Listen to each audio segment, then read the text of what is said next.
This year is the 80th anniversary of the United Nations, and to celebrate that, CGTN decided to launch a global youth campaign called One Home, Shared Future. My name is Edward, I'm French. I recently graduated from the London School of Economics with a master's degree in political economy, and now live here in Shanghai. Today, I decided to talk about the zero poverty goal of the United Nations. First, I'll talk about the state of global poverty, explaining why it still exists in the 21st century. Then, I will talk about a case study to show what is working. And I'll take the example of China and what China did during the last few decades. And finally, I'll talk about the path forward to erase poverty from the planet. Poverty remains one of the greatest challenges of our time. Yet, in 2015, the United Nations decided to set very ambitious goals to fight global poverty. One of them was to eradicate completely extreme poverty by 2030 as part of their sustainable development goals. But how close are we to zero poverty, and what stands in the way? Well, for decades, the world was progressing. Between 1990 and 2015, 1.1 billion people escaped extreme poverty thanks to globalization, new technologies, and targeted aid. But then COVID-19 happened, and for the first time in 25 years, poverty rose again, pushing 100 million people back into desperation, and the crisis is not over. According to the UN, over 700 million people still live in extreme poverty, surviving on less than $2.15 per day. While progress was made,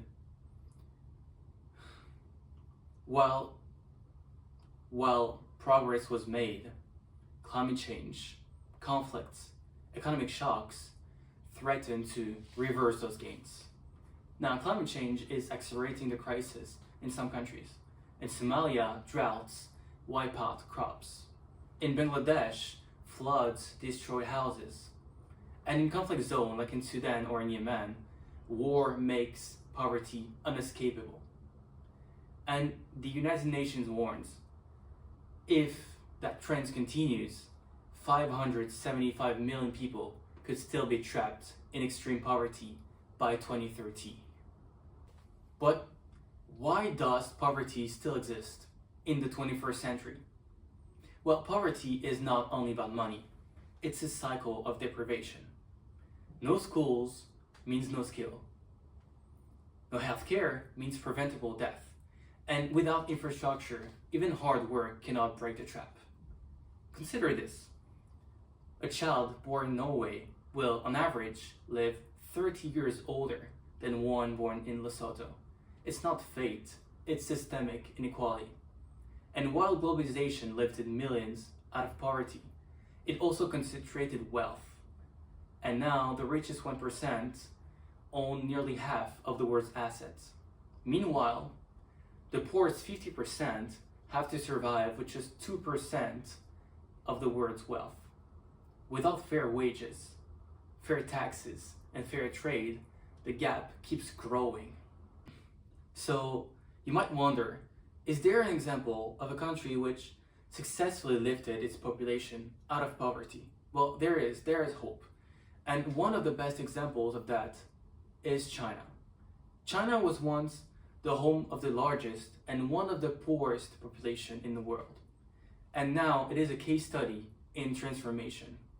By investing in education, infrastructure, China lifted 800 million people out of poverty in only 40 years. And it didn't stop there. Now there are initiatives like the Belt and Road Initiative helping other nations building roads, ports, power grids to fuel their own growth. But let's be honest, most anti-poverty efforts fail not because we're not spending enough money, but because we're spending it wrong. Now it's time to debunk the myth. Now it's time to debunk the myth of aid and talk about real solutions. some people think that more aid would lead to less poverty. But since African countries got their independence in the 1960s, $2 trillion in aid has flown to the continent. Yet, poverty persists. You might wonder why. Well, because of corruption, because of debt, and because of unfair trade practices that bleed the nations dry. Aid alone never ends poverty. Aid without systemic reforms fuels dependency. And only focusing on aid would be ignoring colonialism and its consequences and the theft of resources of those countries.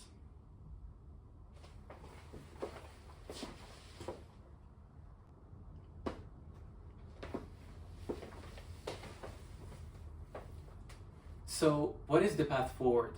How do we finish the job and end extreme poverty? Well, first, by canceling unfair debts, choking developing countries. Second, by taxing the ultra-rich to finance education and healthcare.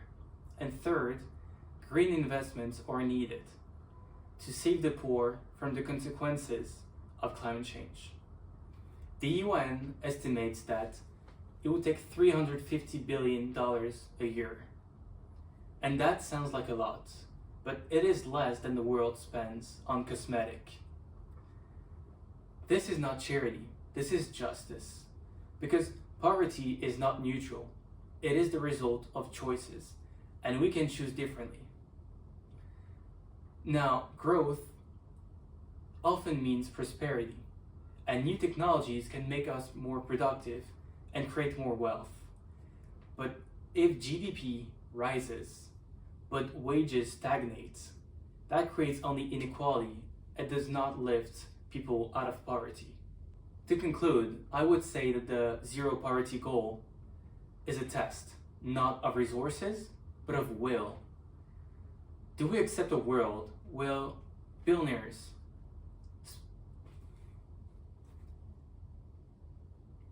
To conclude, I would say that the zero poverty goal is a test, not of resources, but of will.